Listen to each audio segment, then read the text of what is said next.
예,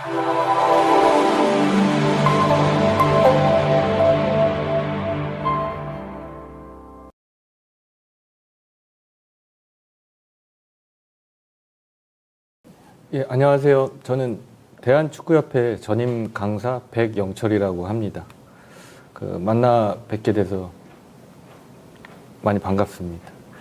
제가 오늘 여러분들하고 좀 사실 뭐 강의라고 할 거보다는 지식 그리고 정보에 대한 부분 좀 공유하는 자리라고 좀 생각을 하시면 조금 더 같이 이제 소통하는 부분에서 좀 나을 수 있다라는 좀 생각을 하고 있습니다.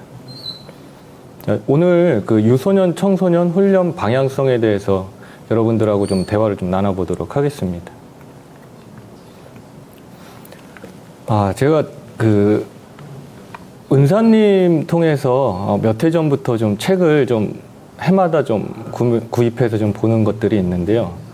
그 중에 좀 하나가 트렌드 코리아라고 김난도 교수님이 좀 이렇게 발간을 하시는 부분들이 있습니다. 그 부분에 제가 몇 년을 이렇게 보다 보니까요. 그 책에서 제가 실제로 경험하지 못했던 부분들을 간접적으로 좀 경험할 수 있는 부분, 그 정보를 얻을 수 있는 부분들이 좀 상당히 좀 좋더라고요. 그 중에 2023년도 그 키워드 중에 뭐 다양한 것들이 있는데요. 선제적 대응 기술이라는 게 저한테는 좀 이렇게 확 와닿더라고요. 이 말인즉슨 앞으로 이제 일어날 일들에 대한 부분들을 제가 어떻게 선제적으로 좀 준비할 수 있는지, 그리고 그 부분에 대해서 어떻게 더 좋은 방향으로 설정을 할 수 있을지에 대한 부분들입니다. 그래서 요게 일반적으로 사회에서 일어날 수 있는 부분들을 이야기하지만 축구에도 적용할 수 있는 부분들이 상당히 좀 많더라고요. 그래서 그 부분들에 대해서 좀 이야기를 나눠보도록 하겠습니다. 자, 과거 축구, 그리고 현재 축구, 그리고 앞으로의 미래에 대한 축구에 대한 것들. 그리고 사실 과거에도 그렇고 지금 현재도 그렇고 앞으로도 그럴 겁니다. 골대는 두 개고 공격은 득점을 하기 위해서 준비할 거고, 또 수비는 실점을 하지 않기 위해서 준비할 거라는 건 이거는 변하지 않을 것 같습니다. 단 그 안에서 이루어지는 일들은 과거 축구, 그리고 현대 축구, 그리고 또 앞으로의 축구 상당한 변수와 변화가 있을 거라고 생각을 하고 있습니다. 그래서 이런 부분들 또한 저희가 어떻게 선제적으로 준비할 수 있는 건지를 좀 확인하도록 하겠습니다. 자, KFA 대한축구협회 이 방향성에 대해서 저희가 상당히 좀 고민을 많이 하고 있었습니다. 그래서 저희 전임 지도자 파트, 그리고 전임 강사, 그리고 워크숍을 통해서 앞으로 우리 대한축구협회의 방향성에 대한 부분을 좀 정립을 한 부분들을 선생님들하고 좀 같이 공유를 좀 하고 싶어서 이렇게 좀 정리를 해봤습니다. 자, 프로액티브 플레이, 능동적인 플레이입니다. 말인즉슨 앞으로의 일어날 상황들에 대한 부분들을 내가 예측하고 또 그 예측한 부분을 정확한 퍼포먼스를 통해서 플레이할 수 있는 부분들이라고 생각을 하시면 됩니다. 그리고 승리하는 정신, 이 위닝 멘탈리티는 많이들 알고 계시겠지만 이기고자 하는 마음이라고 생각을 하시면 좋을 것 같습니다. 그리고 마지막으로 이제 팀, 동료에 대한 헌신적인 부분. 그래서 요 세 가지 키워드를 저희가 정립을 해서 앞으로 교육뿐만이 아니고 한국 축구 DNA 정립에 이런 부분들을 좀 많이 삽입을 해 넣었습니다. 자, 이 능동적인 플레이, 그리고 승리하는 정신, 팀, 동료, 헌신에 대한 부분들, 이렇게 우리 협회뿐만이 아니고 해외에서도 많이 적용을 하는 부분들인데요. 자, 그렇다라고 하면 이 부분들을 어떻게 선수들하고 소통하고 또 플레이를 발전시킬 수 있을 건지에 대한 좀 세부적인 부분들을 정리한 부분들입니다. 자, 능동적인 플레이는 첫 번째, 미리 상황 인식하고 이제 결정, 그리고 퍼포먼스를 통해서 또 성공. 물론 모든 플레이가 성공에 이르기까지는 매우 큰 노력이 필요할 거라고 생각을 하고 있습니다. 또 경기 운영 능력. 쉽게 얘기해서 예를 들면 내가 볼을 가지고 있을 때 주변 선수들과 어떻게 협업할 건지, 그리고 어떻게 좋은 선택을 할 건지에 대한 부분들이고요. 효과적인 빌드업. 볼을 소유했을 때 우리가 직선적인 플레이가 효과적이긴 하지만 그렇지 않았을 때는 또 어떻게 효과적으로 볼을 소유할 건지에 대한 부분들입니다. 그리고 네 번째는 빠르고 효율적인 공수 전환. 현대 축구에서 마법의 시간이라고도 하죠. 이 전환이라는 부분들은 사실 상대가 정비가 되어 있는 상황에서 공격에서 득점을 하기는 매우 어렵습니다. 이런 부분들에서 공수 전환에 대한 부분들이 매우 좀 화두가 되고 있죠. 그래서 어떻게 좀 더 빠르고 효율적으로 공격과 수비 전환할 것인지에 대한 부분들입니다. 그리고 볼 소유 상황 속에서의 빠른 판단, 공격수의 수비를 어떻게 속일 것인지, 그리고 파이널 서드에서 기회 창출은 또 어떻게 할 것인지, 뭐 솔로가 될 수도 있고 연계 플레이, 또 콤비네이션 플레이를 통해서 어떻게 기회 창출을 할 것인지에 대한 부분들입니다. 그리고 마지막에는 이제 마무리에 대한 부분들이죠. 그 안에는 이제 자신감도 필요할 거고 내가 할 수 있다는 이제 확신도 중요합니다. 수비의 위치 선정 또한 매우 좀 중요합니다. 그래서 상대의 공격 플레이를 예측하고 어떤 형태로 공격에 들어오는 걸 또 내가 어떻게 어떤 포지션에서 수비 위치에서 대응 또 블록할 건지에 대한 부분들입니다. 그리고 지속적인 이제 스캐닝은 이제 인지에 대한 부분들이라고 생각을 하시면 됩니다. 자, 두 번째는 이 위닝 멘탈리티에 대한 부분들입니다. 그럼 승리하는 정신이 뭐냐라고 물었을 때는 1대1 상황에서 이길 수 있다라는 확신입니다. 상대하고 1대1 상황에서, 공격과 수비에서. 그리고 50대 50의 상황에서 볼 소유를 의지에 대한 부분들입니다. 이 부분은 제가 뭐 좀 오래되기는 했지만 이영표 그 전 부회장께서 이야기했던 부분들이 좀 제 머릿속에는 아직도 기억에 남더라고요. 본인이 내가 운동장 나갔을 때 상대와 나 중간에 볼이 떨어졌을 때 저 볼을 나는 꼭 내 볼로 만들고 싶다라는 이야기를 했을 때 그럼 이 이야기가 맞다. 틀리다의 문제는 아니지만 공감이 되더라고요. 그 이야기를 들었을 때. 그래서 50대 50 상황, 네 볼 내 볼이 아니었을 때 저 볼을 내가 꼭 쟁취하겠다라는 강한 의지가 좀 중요합니다. 그리고 민첩한 움직임, 넘어졌을 때 또 바로 일어날 수 있는 움직임. 이런 부분들이 좀 매우 중요합니다.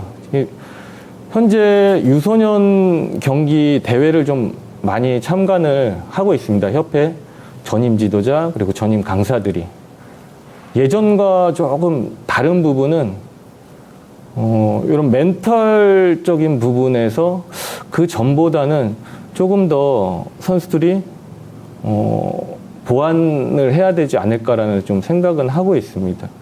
그 부분은 축구를 가르치는 지도자뿐만이 아니고 지금 현대 사회에서 이제 아이들 교육에 대한 부분, 훈육에 대한 부분들도 배제할 수는 없을 것 같다라는 생각은 좀 들더라고요. 그래서 현장에서 지도를 하고 계신 지금 여러 선생님들이 계실 텐데 아이들 교육시키고 또 다양한 부분들 세심하게 준비하시는 부분들에 있어서 어려움이 많을 거라는 생각은 좀 많이 하게 되더라고요. 자, 그리고 폭발적인 스피드와 체력, 그리고 상대의 강팀과 약팀, 차이를 두지 않고 내가 준비한 것들을 실제 경기 상황에서 실행할 수 있는 부분들입니다. 그리고 기동성, 그리고 바디 컨택, 그리고 포기하지 않는, 마지막까지 포기하지 않는 정신. 이렇게 그 협회에서는 능동적인 플레이, 그리고 승리하는 정신을 좀 정리했습니다. 마지막으로 이 팀과 동료에 대한 헌신입니다. 동료 커버하는 부분들, 공격 시 이제 어떻게 도울 건지에 대한 부분, 공격수의 수비 역할, 그리고 스트라이커의 볼 압박들. 요 다양한 요소들이 좀 존재를 합니다. 그래서 선수들한테 지도자로서 무언가 안내를 하고 그 코칭을 할 때는 좀 구체적으로 좀 단어 선택을 해서 전달을 하는 게 훈련 그리고 경기에 그 효과를 좀 높이는 데는 도움이 될 수 있을 거라는 생각을 하고 있습니다. 그래서 이렇게 좀 세부적인 사항들을 나열을 해서 전달을 하는 부분들입니다. 자, 이 부분은 이 페이지는 좀 다른 그 컨퍼런스나 발표에서도 좀 많이 사용했던 자료들인데요. 혹시나 이제 선생님들이 그런 시간들이 없어서 이런 정보를 공유하지 못한 부분이 있을 것 같아서 좀 준비를 했습니다. 이 자료는 2022년 카타르 월드컵에서 그 TSG 그룹에서 발표를 한 내용들입니다. 그래서 현대 축구는 축구 지능이 매우 좀 전과는 좀 더 발전했다라는 부분들입니다.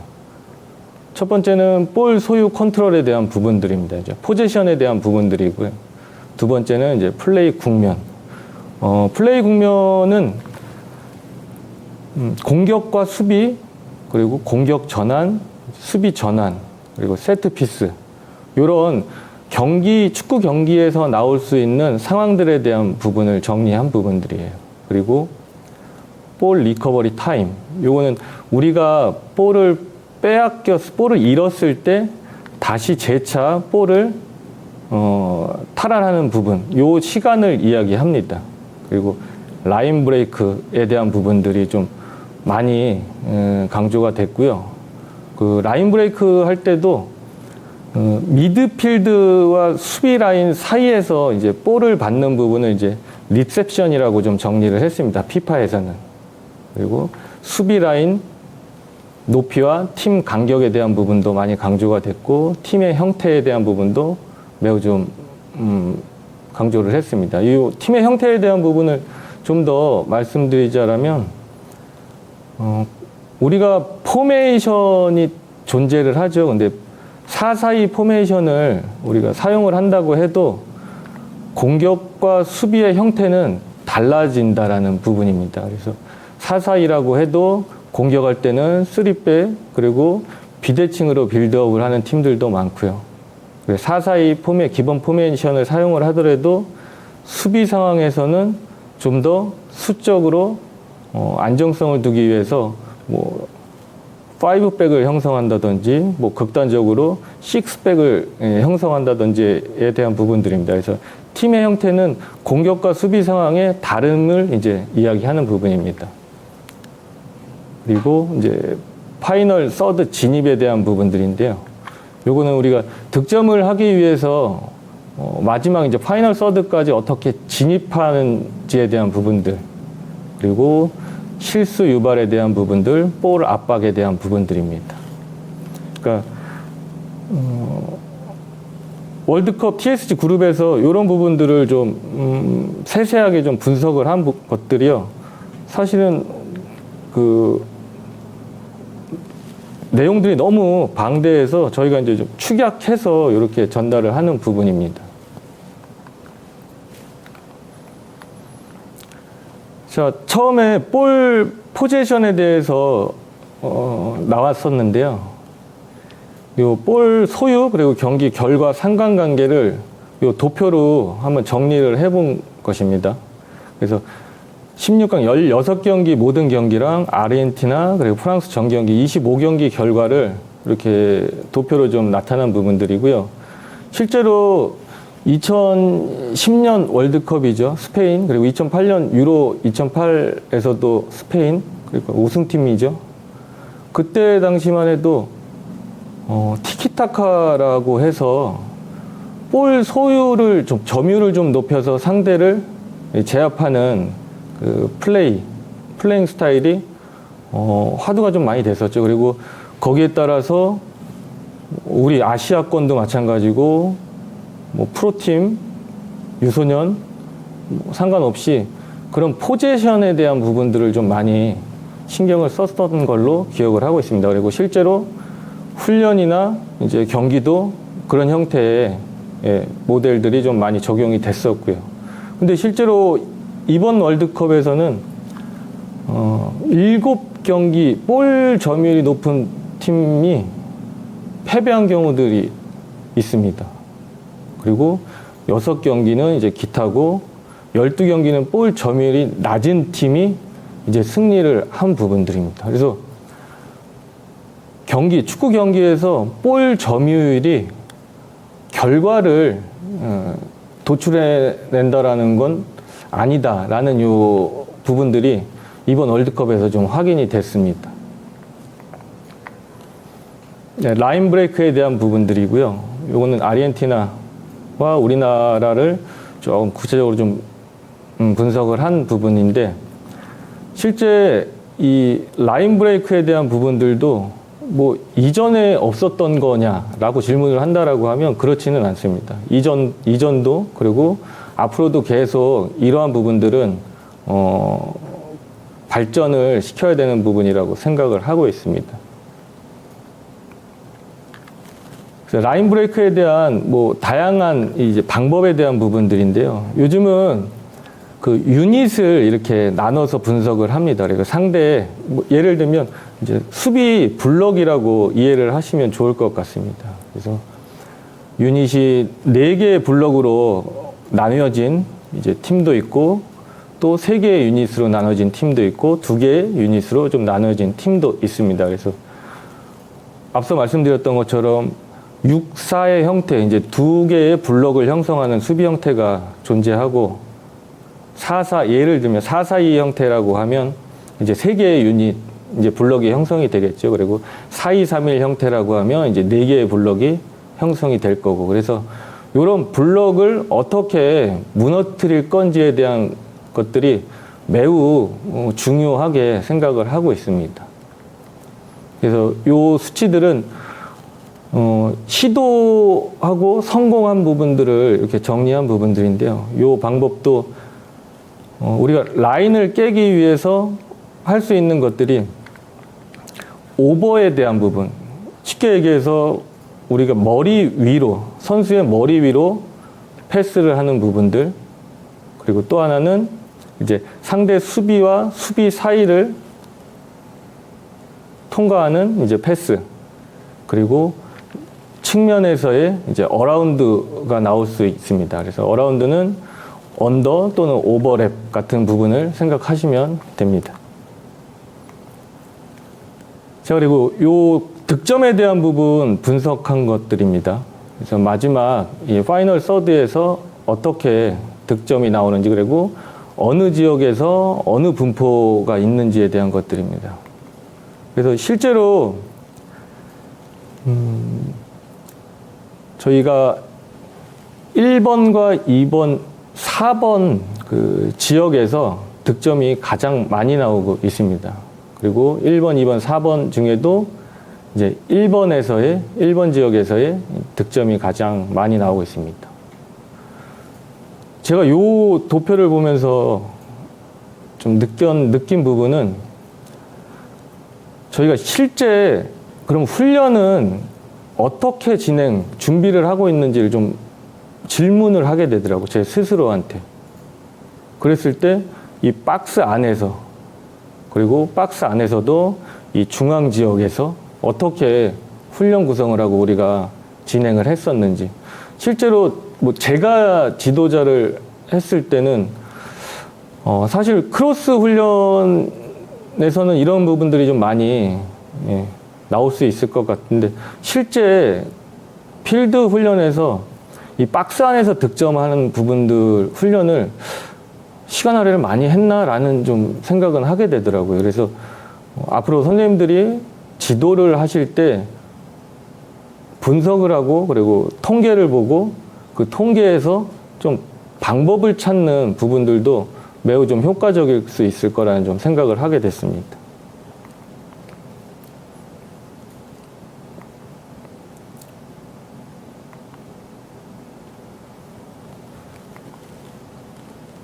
자, 전술적 변화 그리고 체력 요구사항 이런 부분들도 사실 피지컬 파트나 분석 파트에서 상당히 세부적으로 요즘은 그 분석을 많이 하고 거기에 따라서 정보를 좀 많이 얻고 있습니다. 그런데 이런 그 방대한 그 정보나 데이터를 실제 경기장에 구현할 수 있는 부분들은 코치, 감독, 지도자라고 생각을 하고 있습니다. 그래서 이런 데이터에 대한 부분들을 어떻게 우리 팀에 맞게 그 잘 적용할 건지에 대한 것들도 고민이 좀 필요하다라고 생각을 합니다. 그리고 효율적인 움직임이라는 이야기를 좀 많이 하는데요. 이런 부분들도 예측, 그리고 정확한 예측, 그리고 그 예측을 통해서 성공할 수 있는, 그리고 실수를 어떻게 줄일 수 있는지에 대한 부분들입니다.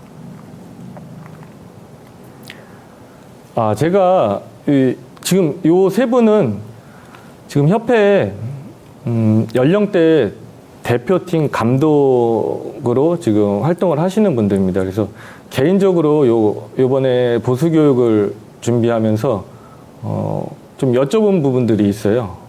그래서 요즘 그 유청소년 지도자들한테 그리고 선수들한테 무엇이 좀 필요한지 선생님들이 선수들과 그 대표팀 선수들과 경험을 했을 때 좀 어떤 부분이 좀 필요한지 부족한지에 대한 부분들을 좀 소통을 좀 했습니다.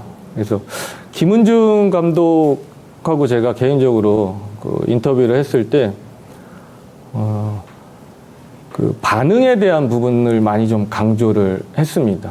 그래서 우리가 볼을 가지고 있을 때 공격으로 어떻게 빠르게 상대가 정비되기 전에 어떻게 전환할 건지에 대한 반응에 대한 부분들을 좀 매우 강조를 했습니다. 그리고 시작과 그리고 시종일관 지치지 않고 뛸 수 있는 이제 체력이 좀 필요하다라는 이야기를 좀 많이 했습니다. 실제로 지금 고등학교 그리고 대학교에 재학 중인 선수들은 경기 플레이 시간이 좀 적다라는 좀 피드백을 좀 받았습니다. 그 이유는 팀에서 좋은 선수, 예를 들면 베스트에서 핵심적인 역할을 하는 선수들이 90분을 다 소화하는 경우들이 많지 않다라는 좀 이야기를 좀 들었습니다. 리그의 상황도 마찬가지고 또 개인 팀에 대한 운영에 대한 부분들도 있기 때문에 90분을 다 소화할 수 있는 환경이 조금 적다라는 이야기를 좀 많이 들었습니다. 그래서 이런 부분들도 앞으로 우리가 어떻게 좀 개선을 해야 될지 고민을 좀 해봐야 될 것 같다라는 좀 생각이 좀 들었습니다. 그리고 황선홍 감독님 같은 경우는 얼마 전에 저도 그 도하컵 23세 TSG 활동으로 같이 이제 참여를 해서 훈련하고 그리고 경기하는 부분들을 좀 같이 좀 봤는데요. 제가 이제 현장 가서 직접 느낀 부분은 이제 아시아 무대도 우리가 쉽게 볼 수 있을 정도는 아니겠다라는 좀 생각은 좀 들었습니다. 그래서 뭐 축구의 변방이라고 할 수 있는 나라들도 그 전보다는 뭐 기술, 체력, 전술 뭐 이런 부분들에 대해서 상당히 좀 수준이 좀 올라왔다라는 좀 생각을 했습니다. 그래서 앞으로 우리가 축구 그리고 아시아에서 좀 맹주의 역할을 계속 이어가려면 분명히 이 지금보다 좀 더 발전된 환경이나 또 그런 프로세스를 통해서 우리가 먼저 선제적으로 좀 대응을 해야겠다라는 좀 생각을 좀 많이 했습니다. 그리고 이 변성환 그 17세 감독과 이야기했을 때 이제 이해하는 부분들은 선수들의 인지에 대한 부분을 좀 많이 강조를 했습니다. 그래서 상황 인식에 대한 부분이겠죠. 그래서 이런 부분들을 어떻게 그러면 훈련으로 좀 녹여서 발전시킬 수 있을까라는 그런 고민을 좀 스태프들하고 많이 하고 있다라고 이야기를 했습니다. 그래서 그 현장 지도자분들도 좀 궁금해 하실 것 같아서 제가 특별히 17세 대표팀 변성환 감독님께 그럼 변성환 감독님 선생님이 생각하는 그리고 선생님이 생각한 부분을 어떻게 또 코칭해서 또 어떻게 결과를 만들려고 하십니까? 그러면 그 내용들을 좀 같이 좀 공유를 할 수 있습니까? 라고 이제 물어봤더니 흔쾌히 또 말씀을 또 해주셔서 제가 그 이제 코칭 프로세스에 대해서 17세 프로세스에 대해서 좀 같이 공유를 하는 시간을 갖도록 하겠습니다.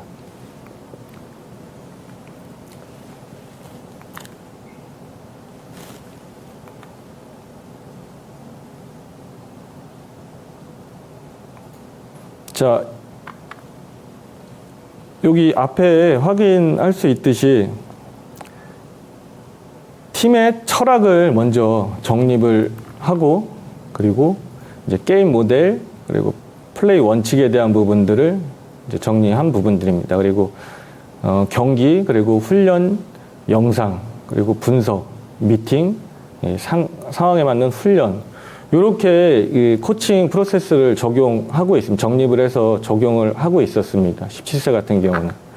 그래서 선생님들도 현장에서 좀 준비를 좀 더 하고 싶은데 방법에 대한 부분이 좀 어려워서 못하고 있다라고 하면 이런 과정들을 한번 선생님들이 정립을 해서 적용을 한번 해보시는 것도 상당히 지도하시는 데 도움이 될 수 있을 거라고 생각을 하고 있습니다. 그래서 경기 모델에 대한 부분도 요즘에 많이 강조가 되고 있죠.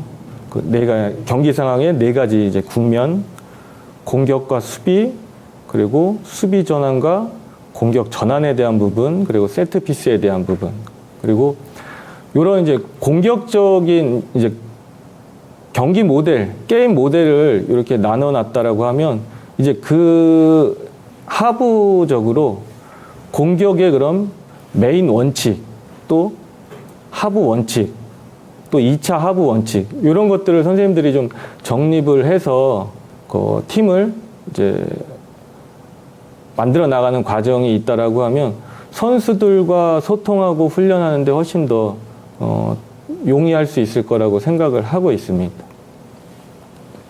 그래서 이런 방법에 대한 부분들도 매우 좀 구체적으로 준비를 해서 선수들과 소통하는 부분들입니다.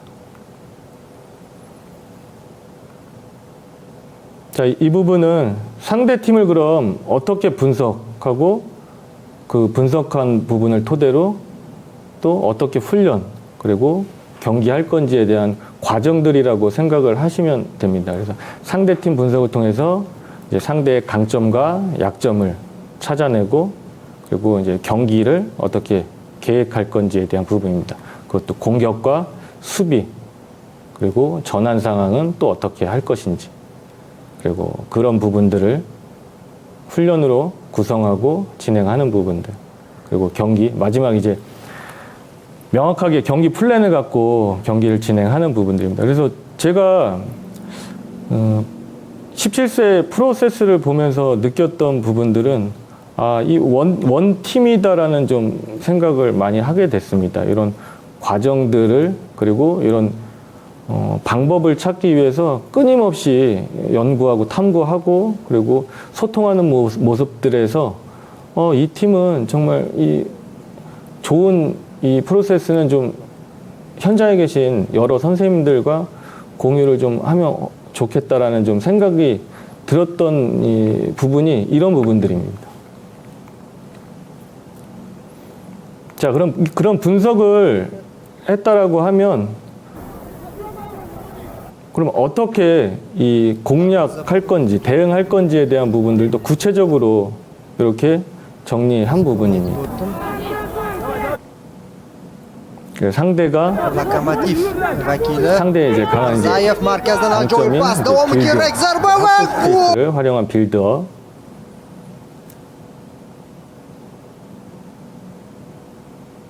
그래서 상대가 잘하는 강점을 그러면 어떻게 대비할 건지에 대한 부분입니다.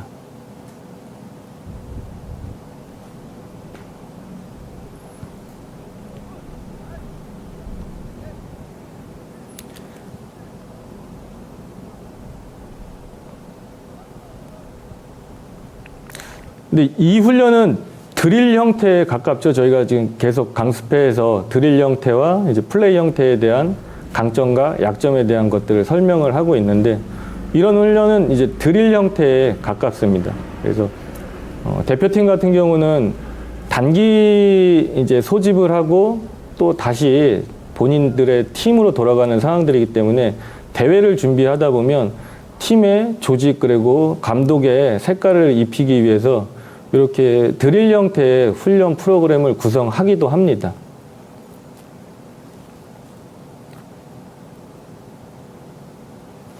이 부분은 이제 수비 방법입니다. 그래서 상대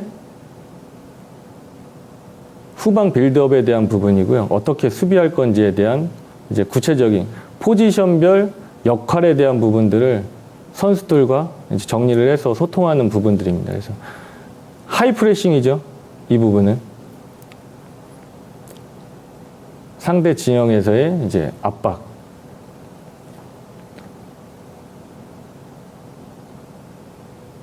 채널링을 통해서 조직을 어떻게 갖출 것인지, 그리고 상대가 4-3-3 형태로 미들 이제 볼 프로그레션을 할 때는 이제 공격으로 진행할 때는 미들 블럭을 어떻게 형성할 건지, 그리고 미들 블럭에서 또 어떻게 채널링을 할 건지에 대한 부분.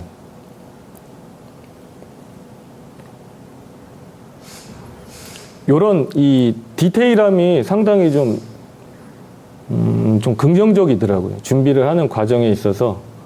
그리고 이런 걸 지도자만 알고 있는 게 아니고 선수들과 소통해서 또 피치에서 이제 구현해내는 것들이 상당히 좀 인상이 좀 인상적이었습니다.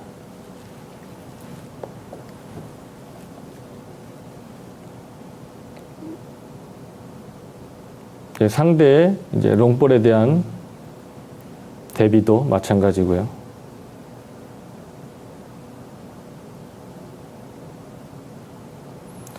요건 이제 로우 블록, 우리가 상대의 빌드업에 밀려 내려와서 이제 로우 블록을 형성했을 때 상황입니다. 그래서 중앙을 어떻게 컴팩트하게 수비할 건지, 그리고 3명의 미드필더의 역할에 대한 부분, 상대의 주요 이 공격 루트에 대한 부분을 어떻게 미연에 방지하고 또 대응할 건지에 대한 부분들입니다. 측면에서의 상황은 또 어떻게 우리가 대응할 건지.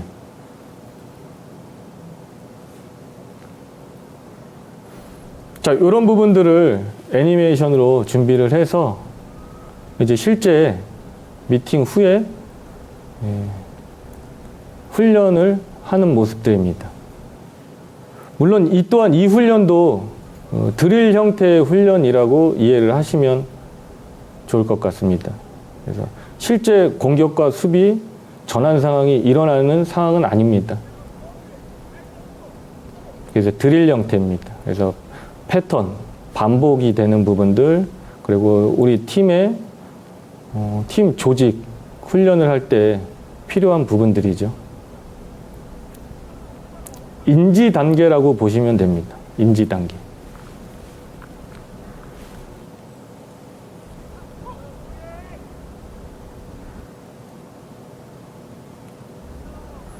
자, 포백과 3명의 미드필더, 그리고 3명의 공격수들이 미들 블록을 했을 때 또 어떻게 조직적인 수비를 할 건지에 대한 부분입니다.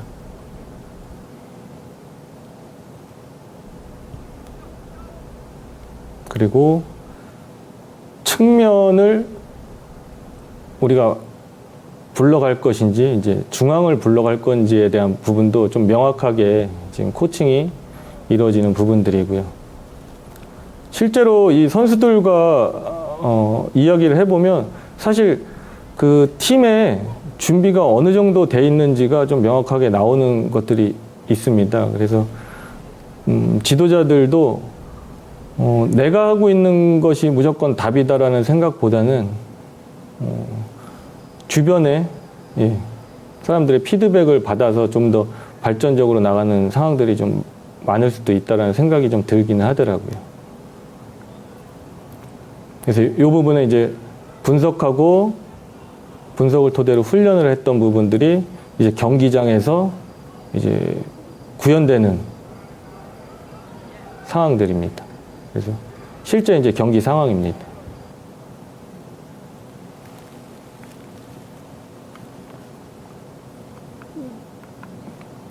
자, 그래서 이 팀 발전을 위한 이 프로세스는 항상 중심은 이제 매치 경기가 돼야 된다라는 생각을 가지고 있습니다. 그리고 그 중심으로 이제 경기 영상 분석, 이제 분석을 통해서 또 훈련을 어떻게 준비할 것인지, 그리고 그 훈련 준비한 부분을 선수들과 어떻게 또 소통할 것인지, 그리고 훈련 후에 그 부분을 또 경기장에서 구현해내는 부분들입니다.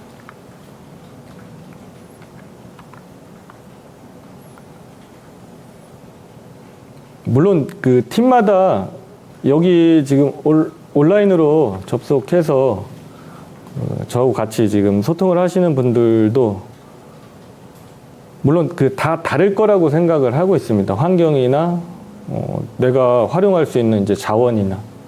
하지만 그거를 좀 너무 배척하지는 마시고 나하고 상황이 맞지 않다라는 생각보다는 요런 그 프로세스를 그럼 만약에 내가 우리 팀에 적용할 수 있는 방법은 무엇이 있을지라는 좀 고민을 한번 해보시고 그런 부분에 대해서 좀 더 선수들과 소통하고 그 부분을 훈련하면서 충분히 좀 발전할 수 있을 거라는 생각은 좀 하게 되더라고요. 그래서 이런 과정들이니까요. 한번 참고를 좀 해주셨으면 합니다.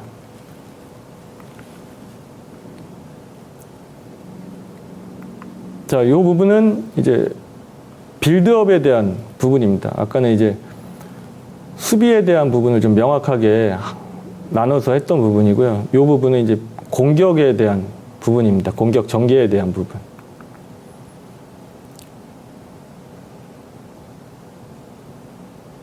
이제 후방에서의 수적 우위에 대한 부분들입니다. 자, 상대가 완톱으로 수비했을 때랑 또 상대가 투톱으로 수비했을 때 빌드업의 또 다른 방법입니다. 그래서 수적 우위를 만드는 방법이라고 이해하시면 좋을 것 같습니다. 그래서 미드필드, 공격형 미드필드와 수비형 미드필드의 이제 로테이션 플레이.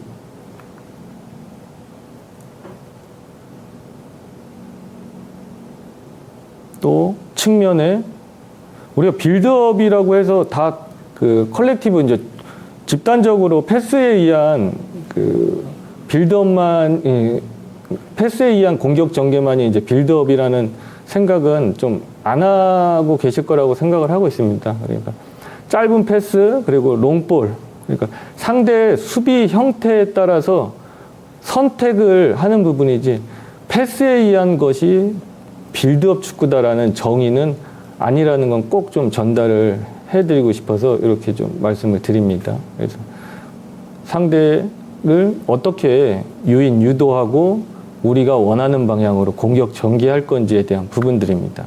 그 안에는 모든 지도자가 마찬가지겠죠.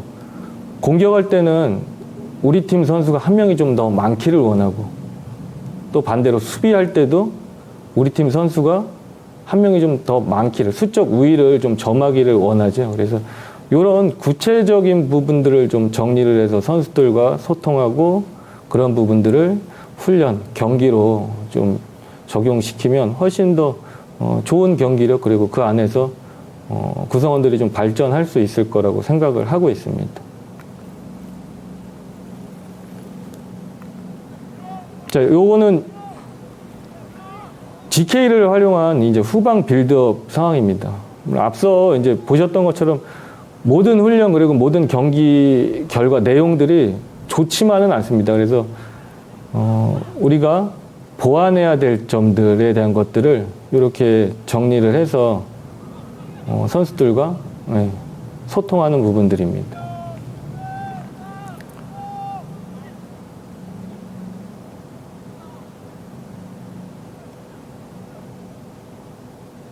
이제 형태에 대한 부분이죠. 이 부분은 이제 포지셔닝에 대한 부분이고요.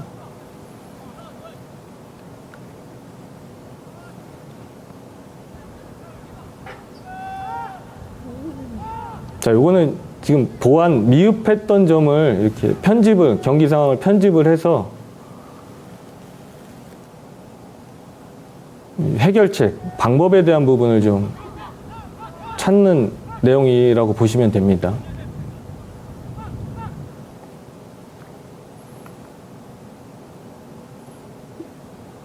자, 이 부분을 좀 보완하기 위해서 이제 훈련 구성을 하죠, 지도자는. 그래서 후방 빌더, 이제 패싱 드릴에 대한 훈련입니다.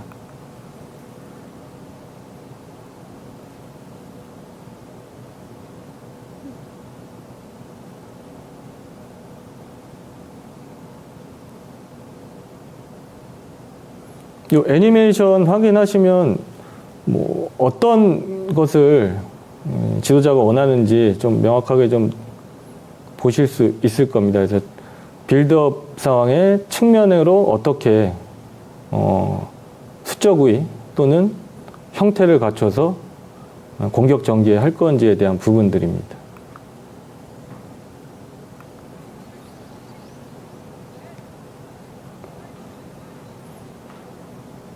자, 이 부분도 그러한 애니메이션을 통해서 소통하고 훈련장에서 적용하는 부분들입니다. 이 또한 드릴 훈련입니다.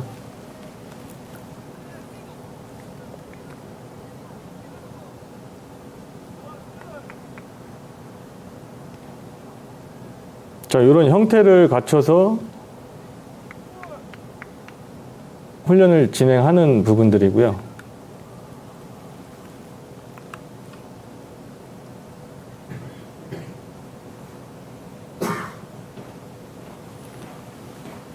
이 훈련도 후방 빌드업 패턴에 대한 진행입니다.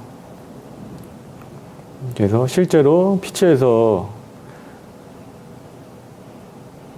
이루어지는 부분을 이제 드릴 형태로 진행을 하는 부분입니다.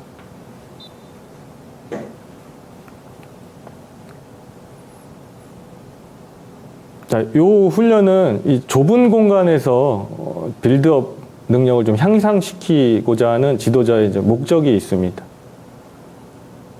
그래서 피치를 좀 좁게 설정을 해놓고 스캐닝 또는 볼 컨트롤에 대한 부분을 좀 선수들이 많이 경험할 수 있도록 구성을 한 부분입니다. 그래서 이제 실제 플레이 상황을 좀 보도록 하겠습니다.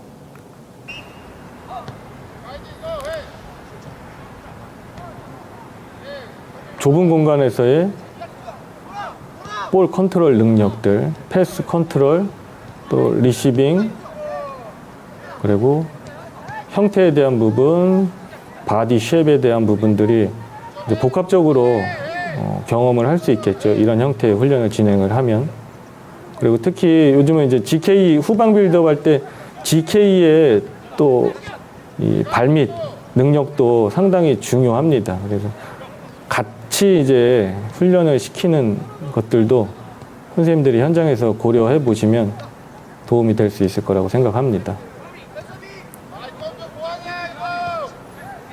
이렇게 구성을 해 놓으면 사실 지도자가 밖에서 돌아서라, 패스해라, 서포트해라 할 필요가 없겠죠. 선수들은 이 안에서 다양한 것들을 경험을 하고 또 물론 뭐 성공을 할 수도 있지만 실패를 통해서 발전하는 상황들이 있을 수 있습니다. 그래서 어떻게 지도자가 그 목적을 가지고 훈련 구성을 하는지 그 훈련에서 또 어떤 것들을 선수들이 좀 경험을 할 수 있게 해줄 것인지에 대한 것들은 많은 좀 고민이 필요하고 노력도 필요할 거라고 생각을 합니다.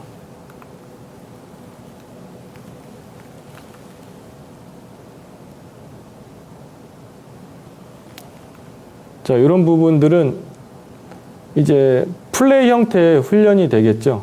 실제 경기 상황과 이제 동일한, 물론 피치의 크기는 다르지만 공격과 수비 그리고 전환 상황을 선수들이 계속 경험할 수 있는 부분들입니다. 요거를 이제 플레이 형태의 훈련이라고 합니다.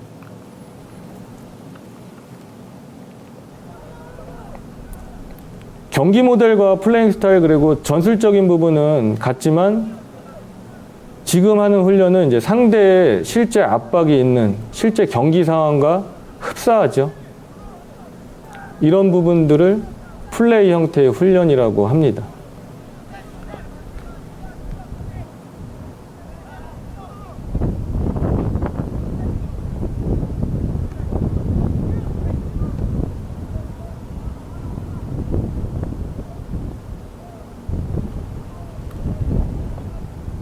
전술적 그 요소들은 분명히 존재를 하고요. 그리고 그 드릴 형태 그리고 플레이 형태의 훈련의 강점과 약점이 존재를 합니다.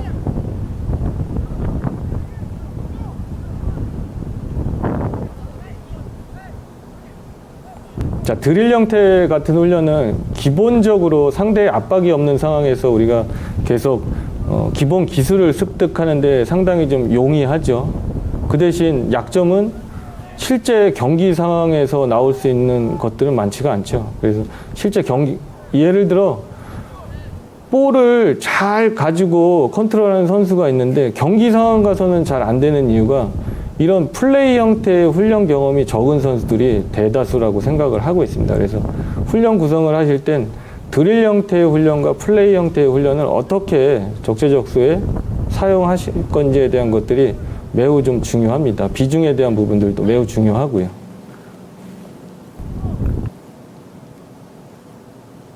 훈련에 대한 부분들은 이렇게 해서 좀 넘어가도록 하겠습니다. 뭐 팀들에서도 많이 하시는 훈련들일 거고요. 단 제가 이제 말씀드리고 싶은 건 드릴 형태의 훈련의 강점과 약점에 대한 부분, 그리고 플레이 형태의 훈련의 강점과 약점에 대한 부분들을 선생님들이 인지를 하고 구성을 하셔야 된다라는 말씀을 좀 꼭 좀 드리고 싶어서 이렇게 드릴 형태의 그리고 플레이 형태의 훈련을 좀 구별해서 말씀을 드리는 부분입니다.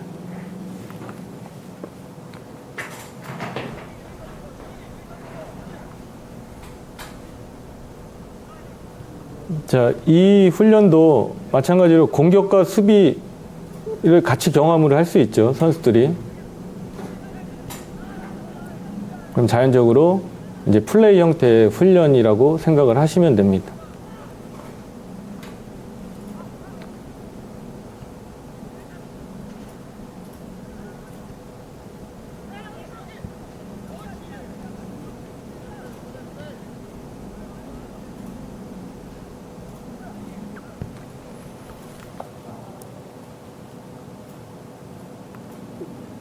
자, 요 영상들은 사실 요 부분을 연령대 대표님들이 좀 민감하게, 대표팀 지도자분들이 좀 민감하게 생각하는 부분인데요. 좀 많이 협조를 좀 구했습니다. 뭐 전술적인 내용들이 좀 삽입이 되다 보니까.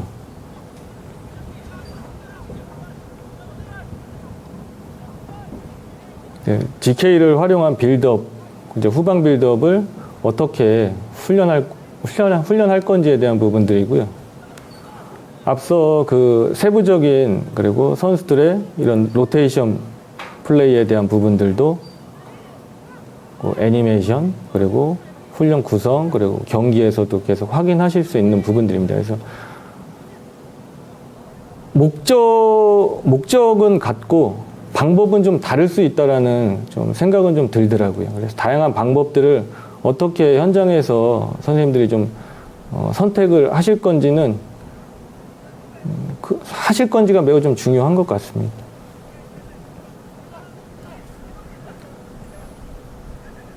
그래서 준비했던 것들을 이제 피치에서 구현하는 부분들입니다.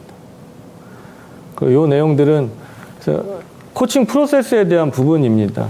그래서 어떤 과정을 통해서 내가 그 목표를 달성할 건지에 대한 부분입니다.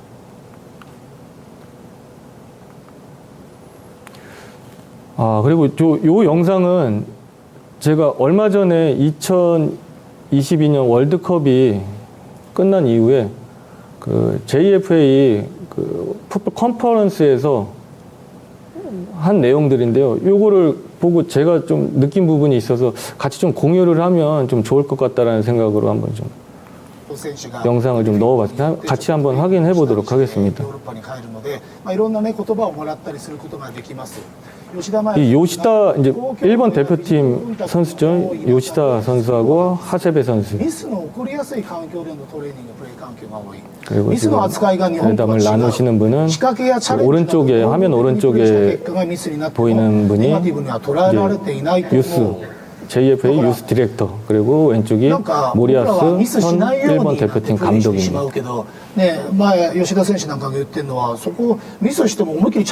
그 자막을 한번 좀 확인을 하시면 좀 이해하고 저하고는 좀 대화하기가 조금 더 수월할 수 있을 것 같습니다.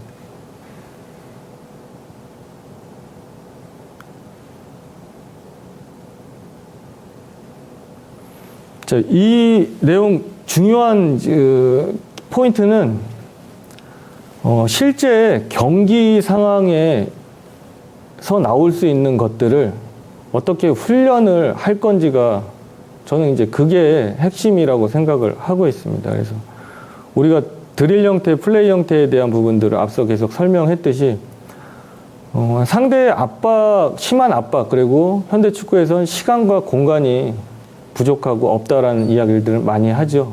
그래서 그 긴박한 상황 속에 상대의 또 거친 바디 컨택도 있을 거고요. 그런 상황을 자주 경험을 해야 된다라는 거죠, 선수들은. 그리고 그 상황에서 물론 성공을 할 수도 있고 실패를 할 수도 있고 그 안에서 또 그 경험 안에서 선수들이 스스로 해결책을 찾아가는 부분들, 이런 것들이 매우 중요하다라는 좀 생각을 합니다. 그래서 이 두 선수도 일본에서 있을 때, 그리고 해외 리그에 나가서의 그런 강도에 대한 부분들을 좀 매우 강조하는 부분들이었고요. 또 하나 이제 모리타 히데마시라는 일본 대표팀 선수입니다. 그래서 그 좌측 막대그래프 2개는 J리그에서 선수 생활 할 때 그래프고요. 이제 우측에 4개의 막대 그래프는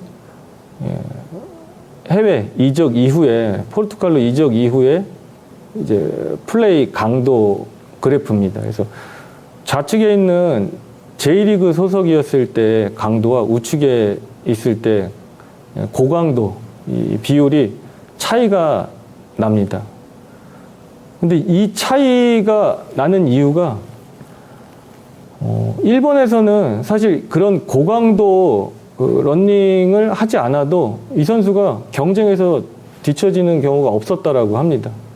근데 해외 리그 가서 경험을 해 봤을 때 이 고강도에 대한 부분들이 매우 강조가 된다라는 이야기를 했습니다. 그래서 요 4개, 우측에 있는 4개의 그래프는 해외 리그에 나가서 경험을 한 이후에 대표팀에 들어와서 이 고강도 러닝에 늘어났다라는 이 그래프입니다. 그래서 우리가 드릴 형태, 플레이 형태의 훈련에서도 드릴 형태보다는 플레이 형태의 훈련에서 이런 경기와 흡사한 상황들이 많이 일어날 수 있다는 부분을 좀 강조드리고 싶습니다. 자, 마지막으로 이 훈련 프로그램 구성에 대해서 말씀드리겠습니다. 무엇보다 이 지도자의 목표, 목적이 중요한 것 같습니다. 그래서 오늘 훈련을 할 때 지도자가 무엇을 발전시킬 것인지에 대한 것입니다. 자, 경기 국면에 대한 부분 한번 말씀을 드렸죠. 그래서 공격 조직에 대한 부분, 수비 조직에 대한 부분, 그리고 수비 전환에 대한 부분, 공격 전환에 대한 부분. 이 안에는 경기장에서 나올 수 있는 모든 상황들을 넣어 놓은 것들입니다. 그래서 공격 조직에 대한 부분들은 상대가 하이블록, 하이프레싱을 했을 때 우리가 어떻게 빌드업 할 건지에 대한 부분, 그리고 상대가 중원에서의 압박을 했을 때 어떻게 우리가 공격 전개할 것인지, 그리고 마지막 이제 파이널 서드에서 어떻게 우리가 마무리까지 지을 건지에 대한 부분이고요. 수비 조직에 대한 부분은 상대의 빌드업 상황에 우리가 전방에서 하이 프레싱, 하이 블록을 어떻게 할 건지, 그리고 미들 블록, 미들 프레싱을 어떻게 할 건지, 그리고 디펜딩 서드에서의 이제 수비 방법들에 대한 것들입니다. 그래서 공격 전환, 수비 전환도 이런 부분들을 좀 잘 참고를 하셔서 경기 계획 그리고 훈련 계획을 하시면 막연하게 뭘 어떻게 준비할 건지보다는 정립을 하시는 데 훨씬 더 도움이 될 수 있을 거라고 생각을 합니다. 앞서 말씀드린 수비 조직을 어떻게 할 것인지 죄송합니다. 이거는 이제 공격 조직에 대한 부분입니다. 빌드업을 어떻게 할 것인지, 그리고 미들 서드에서 공격 전개는 또 어떻게 할 것인지, 그리고 파이널 서드까지 진입을 어떤 방법을 또 찾아낼 것인지, 그리고 파이널 서드에서는 또 어떻게 득점으로 또 마무리할 것인지, 이제 기회 창출과 마무리에 대한 부분들입니다. 자, 이 부분은 이제 수비 조직에 대한 부분입니다. 자, 로우 블록, 로우 프레싱, 그리고 미들 블록, 미들 프레싱, 그리고 하이 블록, 하이 프레싱에 대한 부분입니다. 요 경기력 요소 중에 이 기술적인 부분, 그리고 전술적인 부분, 이제 체력적인 부분, 정신, 멘탈적인 부분입니다. 그래서 기술적인 부분은 패스, 드리블, 컨트롤, 슈팅, 이제 헤더. 그리고 전술적인 부분은 개인, 그룹, 팀 전술에 대한 부분이고요. 이 체력 관련된 부분은 스피드, 그리고 지구력, 그리고 근력에 대한 부분. 그리고 멘탈적인 건 목표 설정은 또 어떻게 할 것인지, 그리고 위닝 멘탈리티에 대한 부분으로 정리를 했습니다. 그 전술적인 부분입니다. 지금 여기 화면 보니까 교육을 받은 지 오래된 이제 선배님, 은사님들도 계신 것 같은데요. 요즘은 이렇게 구체적으로 전술적인 부분에 나뉘어서 훈련을 좀 진행을 하고 있습니다. 그래서 개인 전술에 대한 부분은 이제 솔로 플레이에 대한 부분입니다. 1대1과 1대2, 그리고 파트너 전술 2대1, 2대2, 2대3, 그리고 그룹 전술에 대한 부분은 3대1, 3대2, 그러니까 7대7까지를 이제 그룹 전술에 정리를 한 부분입니다. 그리고 팀 전술에 대한 부분은 8대8, 그리고 11대11까지에 대한 부분을 팀 전술로 정리를 했습니다. 개인 전술에 대한 부분, 그리고 그룹 전술에 대한 부분, 이제 팀 전술에 대한 부분들.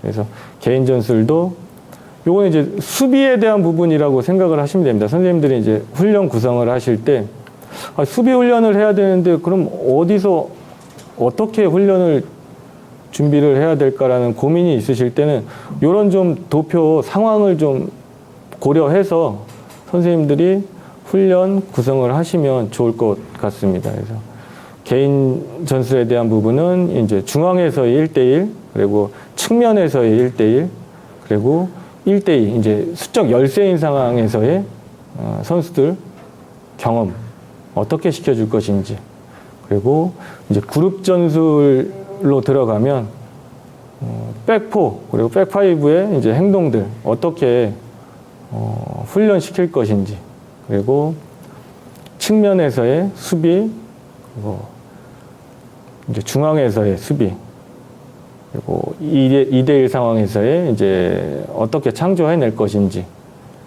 그리고 박스 안에서의 이제 수비 상황, 이제 다양한 것들이 있습니다. 그리고 팀 전술에 관련된 부분은 앞서 말씀드렸던 것처럼 밸런스드 디펜스, 이제 정비된 상황의 수비라고 생각을 하시면 됩니다. 그리고 디펜딩, 이제 디펜스 서드에서 또 어떻게 프레싱 할 것인지, 미들, 하이 프레싱은 어떻게 할 것인지, 그리고 요 카운터 프레싱은 그 용어가 조금 생소하실 수는 있으실 텐데요. 이제 즉각적인 압박이라고 보시면 됩니다. 제가 우리 팀이 볼을 잃었을 때 즉각적으로 볼 탈환을 위해서 즉각적인 압박, 뭐 개인이 될 수도 있고 그룹이 될 수도 있고 전체 팀이 될 수도 있는 상황입니다. 그래서 카운터 프레싱에 대한 부분들도 이번 이제 월드컵에서는 좀 많이 강조가 됐던 부분입니다. 그리고 요 수비 라인, 이제 수비 라인이 이제 내려오면서 어떻게 정비를 할 건지에 대한 부분들, 세트피스에 대한 부분들입니다. 그래서 훈련 준비를 하실 때 이런 다양한 요소들을 고려해서 구체적으로 나열을 해서 선생님들이 좀 지도하시면 훨씬 더 효과적인 훈련이 될 수 있을 거라고 생각을 합니다. 자, 요거는 저희가 만약에 그럼 훈련 구성을 할 때 지도자가 쓸 수 있는 것들이 무엇이 있느냐라는 생각에 이런 것들을 좀 한번 넣어 봤습니다. 뭐 앞서서도 이제 강습회에서도 계속 안내해 드리는 부분들이고요. 우리 지도자가 쓸 수 있는 코칭 도구라고 생각을 하시면 됩니다. 그래서 그 도구는 우리가 이제 선수를 활용해서 훈련 구성을 할 수도 있고, 그리고 훈련 장비 또는 시간, 그리고 공간, 그리고 규칙을 이렇게 5가지를 활용해서 우리가 훈련을 구성하고 시행할 수 있습니다. 오늘 제가 좀 핵심적으로 말씀드리고 싶은 내용들이 이 페이지에 있습니다. 그래서 이 드릴 형태의 훈련과 플레이 형태의 훈련입니다. 그래서 이 드릴 형태의 훈련이 좋다, 나쁘다의 관점은 아닙니다. 그래서 드릴 형태의 강점과 약점이 분명히 존재할 거고, 또 플레이 형태의 강점과 분명히 약점이 존재할 거라고 생각을 하고 있습니다. 드릴 형태의 강점이라고 하면 우리가 계속 반복적인 훈련을 할 수 있다는 거죠. 그리고 상대의 강한 압박이 없는 상황에서도 할 수 있고, 또는 상대의 강한 압박이 있는 상황에서도 할 수 있는 것들입니다. 그래서 드릴 형태의 훈련은 지도자가 무언가 한 가지를 발전시키고자 했을 때 계속 반복적으로 훈련하는데 좋은 이제 강점이 있는 훈련이라고 생각을 하시면 됩니다. 그리고 플레이 형태의 훈련은 실제 경기 상황과 동일 또는 흡사한 상황들이죠. 그래서 공격과 수비가 계속 반복적으로 일어나는 상황들이라고 생각을 하시면 됩니다. 네, 요거는 좀 시간상 넘어가도록 하겠습니다.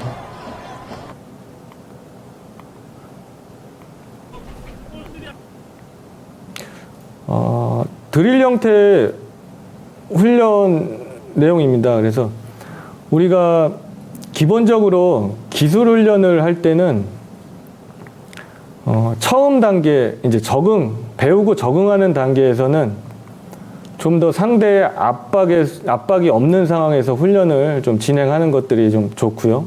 그리고 그런 것들이 이제 적응이 되었을 때는 이제 플레이 형태로 훈련을 구성을 해서 상대의 압박과 그 압박을 벗어나기 위한 행위, 그 실행하는 상황들이 매우 좀 중요합니다. 그래서 이런 훈련 프로그램 구성을 지도자가 어떻게 그 목적을 설정하고 그리고 진행하는지에 따라서 선수들이 경험할 수 있는 부분들은 다양할 수 있다라는 것들입니다. 그래서 여러분들이 고민하고 계신 부분이 상당히 좀 많을 거라고 생각을 하고 있습니다. 실제로 현장에서는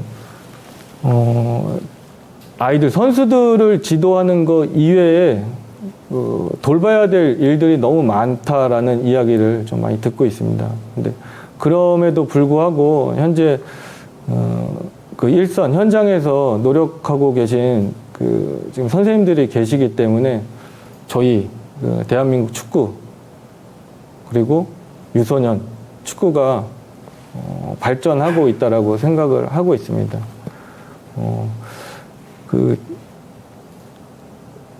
여러분들의 그 노고가 없었다라고 하면 사실 우리나라 지금 월드컵도 마찬가지고 앞으로 또 우리나라 축구 미래가 어려울 수 있다라고 생각을 하고 있습니다. 그래서 어려우시겠지만 지금처럼 좀 열심히 아이들과 소통하면서 선수들과 소통하면서 구성원들이 발전하는 상황이 좀 됐으면 하는 개인적인 바람이 좀 있습니다.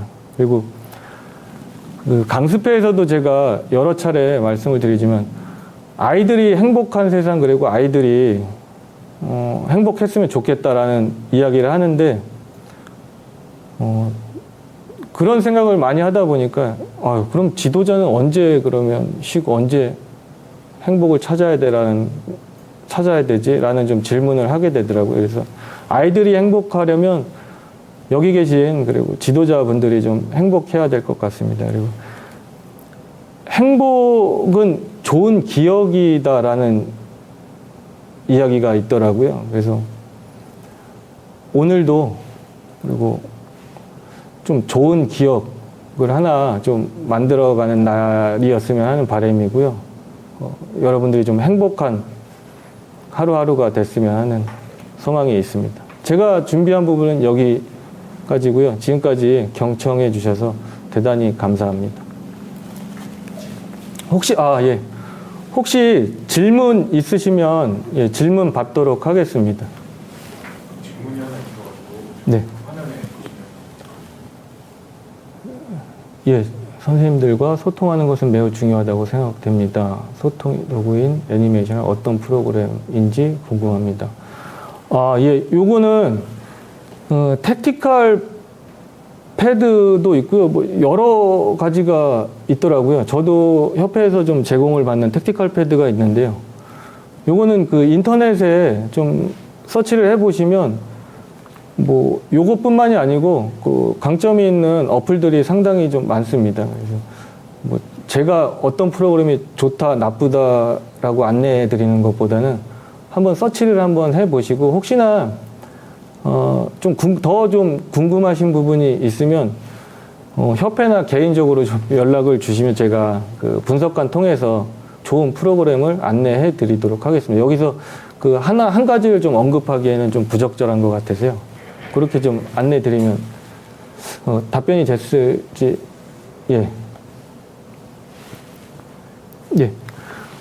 그러면 오늘 그 경청해 주셔서 다시 한번 감사드리고요. 또 다음에 이런 기회가 온다라고 하면 좀 더 준비 잘 해서 질문이 또 하나 있다라고 말씀을 하셔서요.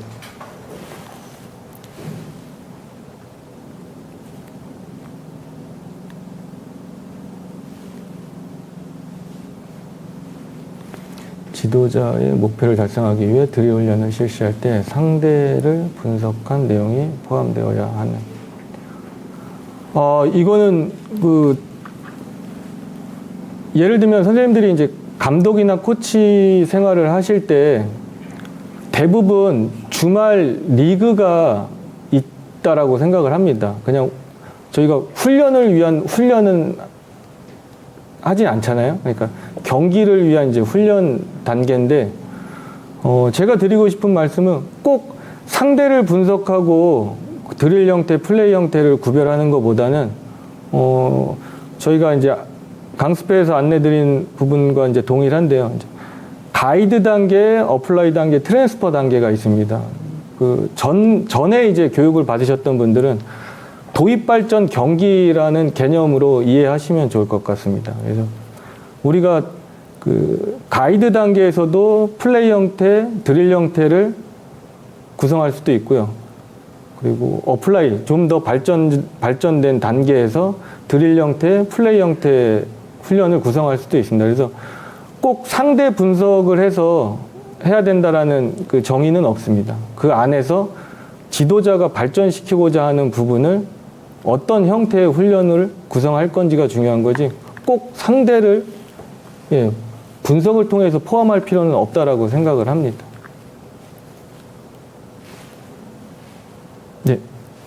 그러면 마지막 질문인 것 같아서요. 이제 마무리하도록 하겠습니다. 그 경청해 주셔서 다시 한번 감사드리고요. 다음에 한번 또 이렇게 화상으로라도 만나 뵙는 날이 오기를 기대해 보겠습니다. 감사합니다.